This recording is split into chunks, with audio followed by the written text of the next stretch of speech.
Good morning students. Next நாம் பார்க்கக்கூடிய topic என்னன்னா மின்காந்த அலைகளின் மூலங்கள், அதாவது sources of electromagnetic waves. இந்த electromagnetic waves எப்படி ப்ரொடியூஸ் ஆனதுன்னு டீட்டெயிலா ஒரு எக்ஸ்பெரிமெண்டல் மூலமா சொல்லியிருப்பாரு ஹெர்ட்ஸ். ரைட்டா? அதாவது this is experimental setup. இந்த இடத்துல தான் ஸ்பார்க் ப்ரொடியூஸ் ஆகி அது எலக்ட்ரோமேக்னெட்டிக் வேவ்ஸ் ப்ரொடியூஸ் ஆனதுன்ட்டு அவர் சொல்லியிருப்பாரு. ஸோ இந்த சோர்ஸ் இந்த பார்ட்டை மட்டும் எடுத்து தனியாக போட்டிருப்பாங்க. ஸோ அதான் இது தனியாக போட்டு இதை மட்டும் எக்ஸ்பிளைன் பண்ணுறாங்க. இப்போ நார்மலாக பார்த்தீங்கன்னா ஒரு சார்ஜ் ரெஸ்டில் இருந்தால் அது சரௌண்டிங்ஸ் ஃபுல்லாக என்ன ப்ரொடியூஸ் ஆகும்? எலக்ட்ரிக் ஃபீல்டு ப்ரொடியூஸ் ஆகும். அதை நான் ஃபர்ஸ்ட் யூனிட்டில் படிச்சிருப்போம். சப்போஸ் ஒரு பாசிட்டிவ் சார்ஜ் இருக்குன்னா சரௌண்டிங்ஸ் ஃபுல்லாக என்ன அது எலக்ட்ரிக் ஃபீல்டு ப்ரொடியூஸ் ஆகும். ஓகேவா? அதுவே ஒரு கண்டக்டரில் சார்ஜஸ் மூவ் ஆனால் என்ன ஃப்ளோ ஆகும்? அதில் கரண்ட் ஃப்ளோ ஆகும். அதனால மேக்னெட்டிக் ஃபீல்டு ப்ரொடியூஸ் ஆகுது. ரைட்டா? அப்போ சார்ஜ் ரெஸ்டில் இருந்தால் அதெல்லாம் எலக்ட்ரிக் ஃபீல்டு ப்ரொடியூஸ் ஆகும். அதுவே மூவிங் ஆனால் மேக்னெட்டிக் ஃபீல்டு ப்ரொடியூஸ் ஆகுது. ஓகேவா? அந்த மேக்னெட்டிக் ஃபீல்டு டைமை டிபெண்ட் பண்ணி இருக்காது. அந்த மேக்னெட்டிக் ஃபீல்டு இங்கே ப்ரொடியூஸ் ஆகுது இல்லை, அந்த மேக்னெட்டிக் ஃபீல்டு டைமை டிபெண்ட் பண்ணி இருக்காது, ஸ்பேஸை டிபெண்ட் பண்ணி இருக்கும். அதாவது இக்காந்தப்புலம் நேரத்தை சார்ந்ததல்ல, வெளியை சார்ந்தது. ஓகே, திஸ் இஸ் சோர்ஸ் மூலம். இந்த டூ பிளேட் இதுக்கு நாம பேட்டரி கனெக்ஷன் கொடுக்குறோம். இங்கே பாசிட்டிவ், இங்கே நெகட்டிவ். ரைட்டா? அப்படி கனெக்ஷன் கொடுத்தோம்னா வோல்டேஜ் இங்கே கனெக்ஷன் கொடுக்கும்போது இந்த பிளேட்டில் ஃபுல்லாக பாசிட்டிவ் சார்ஜ் ஸ்டோர் ஆகும், இந்த பிளேட்டில் ஃபுல்லாக நெகட்டிவ் சார்ஜ் ஸ்டோர் ஆகும். ரைட்டா? அப்போ இங்கே வோல்டேஜ் சேஞ்ச் பண்ணோம்னா இங்கேயும் சேஞ்ச் ஆகும். அதாவது இங்கே வோல்டேஜ் இன்க்ரீஸ் பண்ணோம்னா இங்கே பிளேட்டில் சார்ஜஸ் எல்லாமே இன்க்ரீஸ் ஆகும். அப்போ இன்க்ரீஸ் ஆகிட்டு இந்த மெட்டல்ஸ் பேருக்கு வரும். அதே மாதிரி இங்கே நெகட்டிவ் சார்ஜ் இங்கே வரும், பாசிட்டிவ் சார்ஜ் இங்கே வரும். அப்படி இங்கே வரதுனால இந்த கேப் இருக்குல்ல, இந்த கேப்பில் கண்டிப்பாக ஏர் மாலிக்யூல்ஸ் இருக்கும், அதாவது காற்று இருக்கும். அது கூட அயனைசேஷன் நடக்கும், அயனியக்கம் நடக்கும். அப்படி நடக்கிறதுனால அதில் ஏரில் இருக்கிற ஆட்டம்ஸ்டர் மாலிக்யூல்ஸ் எல்லாமே பிரேக் டவுன் ஆகும். அதனால் அதில் இருக்கிற சார்ஜ் எல்லாமே வெளியே வரும். அந்த ஆட்டம்ஸ்டருக்குள்ள அந்த சார்ஜ் எல்லாமே வெளியே வரும். அப்போ அது வரும்போது இதில் இது பாசிட்டிவ், இது நெகட்டிவ். அப்போ என்ன ஆகும்? அட்ராக்ஷன் நடக்கும், ரிப்பல்ஷன் நடக்கும், அப்படியே வைப்ரேஷன் ஆகிட்டே இருக்கும். அதாவது முடுக்க முடியும். ரைட்டா? பாருங்க, மேலேயும் கீழையும் அந்த குறிப்பு அம்புக்குறி போட்டிருக்காங்க, மேலேயும் கீழையும் அப்படி போயிட்டே வரும். அப்படி போயிட்டு வரும்போது என்ன ப்ரொடியூஸ் ஆகும்? ஸ்பார்க் ப்ரொடியூஸ் ஆகும். அதாவது டிஸ்சார்ஜிங் ஸ்பார்க், மின்னிறக்க தீப்பொறி அல்லது அலைவுறும் மூலக்கூறு இருமுனை, அதாவது ஆசிலேட்டரி மாலிகுலர் டைபோல். இந்த இடத்துல என்னது? ஸ்பார்க் ப்ரொடியூஸ் ஆகும். அதனால எலக்ட்ரோமேக்னெட்டிக் வேவ்ஸ் ப்ரொடியூஸ் ஆகுது. ரைட்டா? அப்போ கன்ஃபார்ம் ஆயிருச்சா? அதாவது ஒரு சார்ஜ் ரெஸ்ட்ல இருக்கும்போது எலக்ட்ரிக் ஃபீல்டு அப்போ என்ன பண்ணுது? மேலிங்கிலையும் மூவ் ஆகிட்டே இருக்குது சார்ஜ். அப்போ அதனால மேக்னெட்டிக் ஃபீல்டு ப்ரொடியூஸ் ஆகுது. Electric field and magnetic field. ஓகேவா? அப்போ அந்த electric field and magnetic field ரெண்டும் மெர்ஜ் பண்ணி என்ன கிடைக்குது? எலக்ட்ரோமேக்னெட்டிக் வேவ்ஸா அது டிராவல் ஆகுது. அந்த எலக்ட்ரிக் ஃபீல்டும் மேக்னெட்டிக் ஃபீல்டும் டைம் பொறுத்து சேஞ்ச் ஆகிட்டே இருக்கும். Positive half cycle, negative half cycle, positive half cycle, negative half சைக்கிள்ட்டு சேஞ்ச் ஆகிட்டே இருக்கும். சொல்றோம் பாருங்க, மின்புலம் மற்றும் காந்தப்புலம் இவ்விரண்டு புலங்களும் நேரத்தை பொறுத்து மாற்றமுடியும் புலங்களாகும். டைம் பொறுத்து சேஞ்ச் ஆகிட்டே இருக்கும். இது பாசிட்டிவ் ஆஃப் சைக்கிள் வந்தா இது நெகட்டிவ் ஆஃப் சைக்கிள். அது மாதிரி ரெட்ல இந்த ரெட் வேவ் வருதுல, இந்த வேவ் எல்லாமே எலக்ட்ரிக் ஃபீல்டு. இந்த ப்ளூ கலர் இது மேக்னெட்டிக் ஃபீல்டு. இந்த எலக்ட்ரோமேக்னெட்டிக் வேவ்ஸ் என்ன வேவ்ஸ்? டிரான்ஸ்வர்ஸ் வேவ்ஸ், அதாவது குறுக்கலை. Transverse waves, குறுக்கலை. இதில் எலக்ட்ரிக் ஃபீல்டு மேக்னெட்டிக் ஃபீல்டு ஒன்றுக்கு ஒன்று பெர்பெண்டிகுலராக இருக்கும், செங்குத்தாக இருக்கும். இந்த பிளேன் இதுதான் எலக்ட்ரோமேக்னெட்டிக் வேவ்ஸோட டிராவல் ஆகுது. அதோட டைரக்ஷன் இசட். எக்ஸ் இது electric field X direction, Y direction magnetic field. அப்போ மூணு எப்படி இருக்குது? மூணும் மியூச்சுவலி பெர்பெண்டிகுலராக இருக்குது.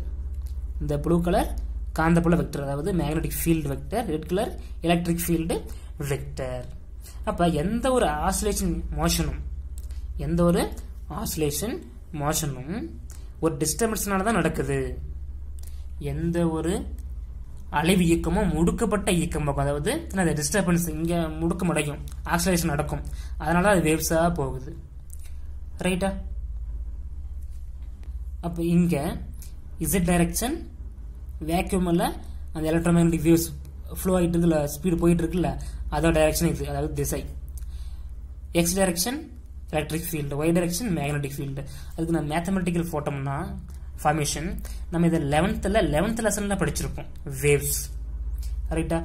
அதாவது என்னென்ன படிச்சிருப்போம்? y = a sin kz - ωt அந்த மாதிரி படிச்சிருப்போம். y = a sin kz - ωt அந்த மாதிரி படிச்சிருப்போம். பட் இங்க அதே மாதிரி இங்க என்ன பண்றோம்? எலக்ட்ரிக் ஃபீல்டு பார்க்கும்போது ex, ஏன்னா இது x டைரக்ஷன். இப்போ ex = E0 sin kz - ωt. அதுவே மேக்னெட்டிக் ஃபீல்டு பார்த்தோம்னா by = B0 sin kz - ωt. ஓகேவா? இதுல இந்த E0ங்கிறது மேக்ஸிமம் ஆம்பிளிட்யூட், அதே மாதிரி B0ம் மேக்ஸிமம் ஆம்பிளிட்யூட். பாருங்க, E0 மற்றும் B0 என்பவை முறையே அலைவுறும் மின்புலம் மற்றும் காந்தப்புலங்களின் வீச்சுக்கள், ஆம்பிளிட்யூட்.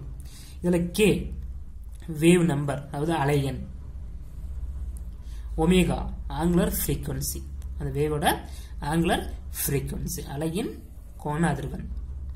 இதுல k கேப் யூனிட் வெக்டர், இந்த டைரக்ஷன் காட்டும், எந்த டைரக்ஷன் இருக்குன்ட்டு இந்த டைரக்ஷன். இது k கேப் யூனிட் வெக்டர், அதாவது இதற்கு பரவு வெக்டர் என்று பெயர். மின்காந்த அலை பரவும் திசையை காட்டுகிறது. இதுல பாருங்க ரெண்டுமே சேமா இருக்குது. பாருங்க எந்த ஒரு சேஞ்சுமே இல்லை. E0 இங்க B0 அவ்வளவுதான். இங்க kz - ωt, இங்கவும் kz - ωt. இங்க எதுவும் பிளஸ், இங்க பிளஸ், இங்க பிளஸ், இங்க மைனஸ் இல்ல, இங்க மைனஸ், இங்க பிளஸ், அது மாதிரி இல்ல. ரெண்டும் சேமா இருக்குது. ஓகேவா? அது மட்டும் இல்லாம எதுவுமே லீடிங்ல இல்ல, லேக்லையும் இல்ல, ரெண்டும் சேமா இருக்குது. சப்போஸ் இங்க பிளஸ் பை எதுவுமே இல்லை. ஓகேவா? ரெண்டுமே ஈக்குவலா பாசிட்டிவ் சைக்கிள், நெகட்டிவ் சைக்கிள், அது மாதிரி ஒண்ணுக்கு ஒண்ணு எப்படி இருக்குது? பெர்பெண்டிகுலரா இருக்குது அண்ட் சேமா டிராவல் ஆகுது ரெண்டுமே. ரைட்டா? இதுல பாருங்க, இந்த electric field and magnetic field ரெண்டும் சேர்ந்ததான் என்னது? Electromagnetic waves. அந்த எலக்ட்ரோமேக்னெட்டிக் வேவ்ஸோட ஃப்ரீக்வன்சி எதுக்கு ஈக்குவலா இருக்குன்னா, இந்த சோர்ஸோட ஃப்ரீக்வன்சிக்கு ஈக்குவலா இருக்கும். இந்த சார்ஜ் மேலங்கிலும் போயிட்டது இல்ல, அந்த ஃப்ரீக்வன்சிக்கு ஈக்குவலா இருக்கும். பாருங்க, மின்புலம் மற்றும் காந்தப்புலம் இரண்டும் ஒரு குறிப்பிட்ட அதிர்வெண்ணில் அதிர்வெறுகின்றன. அதாவது மின்காந்த அலையின் அதிர்வெண், எலக்ட்ரோமேக்னெட்டிக் வேவ்ஸோட ஃப்ரீக்வன்சி, அந்த அதிர்வெண், அந்த ஃப்ரீக்வன்சி எதுக்கு ஈக்குவலா இருக்குது? மின்காந்த அலையின் மூலத்தின் அதிர்வெண்ணுக்கு சமமாகும். அதாவது சோர்ஸ் ஆஃப் எலக்ட்ரோமேக்னெட்டிக் வேவ்ஸுக்கு ஈக்குவலா இருக்கும். ஓகேவா? இன் வேக்யூம்ல E0 மற்றும் B0 இதோட ரேஷியோ மின்காந்த அலையின் வேகத்திற்கு ஈக்குவலா இருக்கும். இது C = E0/B0. இது இந்த electric field by magnetic field, இதோட ரேஷியோ அந்த எலக்ட்ரோமேக்னெட்டிக் வேவ்ஸோட ஸ்பீடுக்கு ஈக்குவலா இருக்கும், C. ஓகேவா? இது வேக்யூம்ல. அதுவே மீடியம், எந்த ஒரு ஊடகத்திலும் E0 மற்றும் B0 இன் விகிதம். அப்ப இது மீடியம்,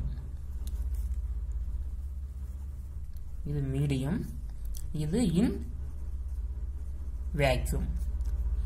அப்ப வேக்யூம் வெலாசிட்டி C, மீடியத்துக்கு வெலாசிட்டி V. ரைட்டா? அப்ப இதுல E0/B0 இதோட ரேஷியோ இதுக்கு ஈக்குவலா இருக்கும். ரெண்டையும் கம்பேர் பண்ணும்போது மீடியத்துல ஸ்பீடா போகுமா இல்ல வேக்யூம்ல ஸ்பீடா போகுமா? எலக்ட்ரோமேக்னெட்டிக் வேவ்ஸ் வேக்யூம்ல தான் எலக்ட்ரோமேக்னெட்டிக் வேவ்ஸ் ஸ்பீடா போகும்.